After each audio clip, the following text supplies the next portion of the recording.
કોઈ જયદીપસિંહ કરીને છે ગોરા પોલીસ સ્ટેશનમાં, એમના દ્વારા મારા વિરુદ્ધ એફઆઈઆર કરવામાં આવી છે, જેના સંદર્ભમાં જવાબ લેવા મારે આજે લીગલ નોટિસ અમે મોકલી અને નોટિસનો જવાબ આપવા માટે હું આજે પોલીસ સ્ટેશન આવ્યો છું.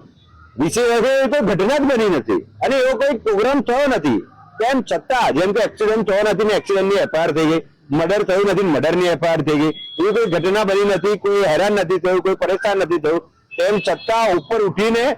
સ્વિજલને કઈ રીતે દબાવાય, સ્વિજલ કઈ રીતે કમજોર બને. ભાઈ આ સ્વિજલ વ્યાસ છે, ડરવા વાળો નથી.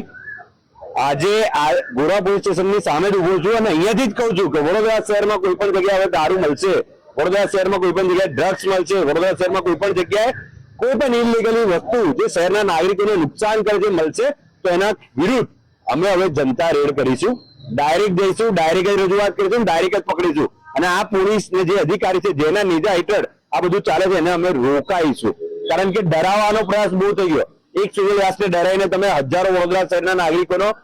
ખોફમાં રાખવા માંગો છો તો ભૂલી જજો, એ નહીં થાય. આ સ્વિજલ વ્યાસ આ લડશે, જેલમાં નાખવો હોય તો નાખી દેજો, જેટલી એફઆઈઆર કરી હોય તો કરી દેજો, ચૂલી પર